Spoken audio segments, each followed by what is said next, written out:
নমস্কার বন্ধুরা, চেটেপুটে চ্যানেলে আপনাদের সবাইকে স্বাগত। আজকে আমি আপনাদেরকে একটা চাটনির রেসিপি করে দেখাবো, খেজুর আমসত্ত্বের চাটনি।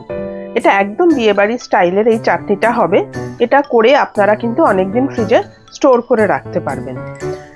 এটা বানাতে আমার কি কি লাগছে সেটা আমি বলে দিই। আমি এখানে দুটো আমসত্ত্ব নিয়েছি। আমসত্ত্বটাকে আমি একটু বড় টুকরো করে কেটে নিয়েছি।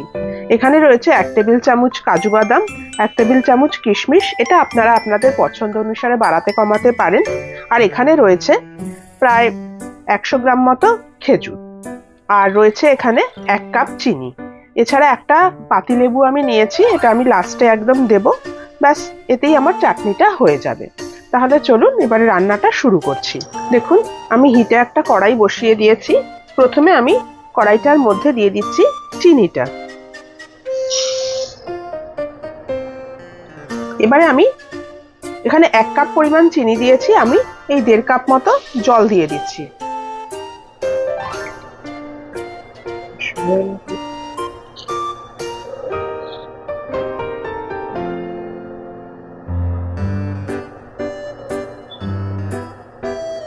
চিনিটা একটু গলে গেলেই আমি একে একে খেজুর আমসত্ত্ব সব এখানে অ্যাড করে দেব। দেখুন, চিনিটা আমার প্রায় গলে গেছে। এবারে আমি এখানে দিয়ে দিচ্ছি খেজুরটা। আমি দানাটা ছাড়াইনি, আপনারা চাইলে দানাটা কিন্তু ছাড়িয়েই নিতে পারেন।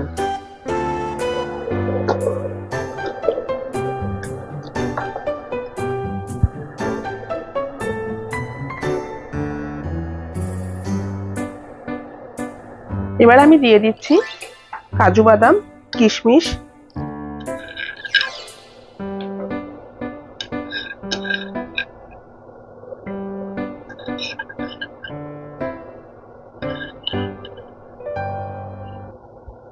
আর আমসত্ত্বটাও অ্যাড করে দিলাম।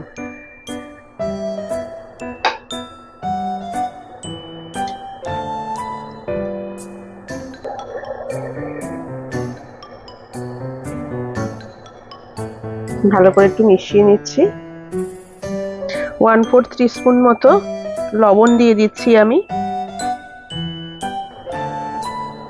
এবার আমি একটু ঢাকা দিয়ে দিচ্ছি। ফ্লেমটা আমি লো টু মিডিয়ামে রেখেছি। খেজুরটা আর খেজুরটা সেদ্ধ হতে একটু যা টাইম লাগে, আমসত্ত্ব সেদ্ধ হতে সেরকম টাইম লাগে না। একটুক্ষণ বাদে আমি আপনাদের দেখাচ্ছি। দেখুন, কিছুক্ষণ বাদে আমি ঢাকনাটা খুলে নিলাম। কত ঘন হয়ে এসছে দেখুন। খেজুর, আমসত্ত্ব এগুলো সবই প্রায় সেদ্ধ হয়ে গেছে। আমি ফ্লেমটাকে একদম লো করে দিচ্ছি এবারে, কারণ ঠান্ডা হলে কিন্তু এটা আরো ঘন হয়ে যাবে। এবার আমি দিয়ে দিচ্ছি পাতিলেবুর রস, মোটামুটি 1 টেবিল স্পুন মতো দিয়ে দিলেই হবে।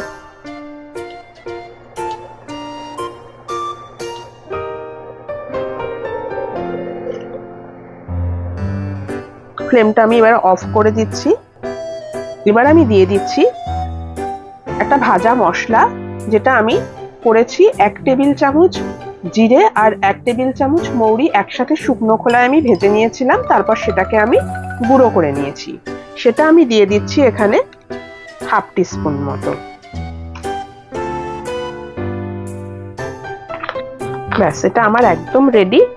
এবার আমি এটাকে ভালো করে একটুখানি মিশিয়ে নিচ্ছি।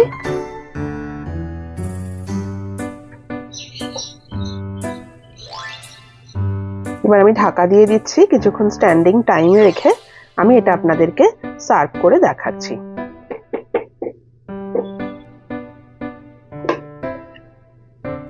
দেখুন, আমার একদম বিয়েবাড়ির স্টাইলে খেজুর আমসত্ত্বের চাটনি রেডি। আমি এটাকে এভাবে সার্ভ করলাম। এটা কিন্তু আপনারা একবার অন্তত বাড়িতে বানাবেন, দেখবেন আপনাদেরও ভালো লাগবে।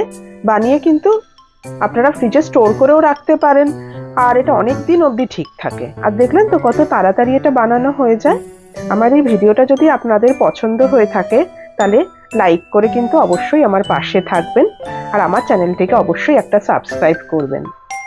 তাহলে আজকে আসি, আবার চলে আসবো অন্যদিন নতুন করে রেসিপি নিয়ে। সুস্থ থাকবেন, ভালো থাকবেন, নমস্কার।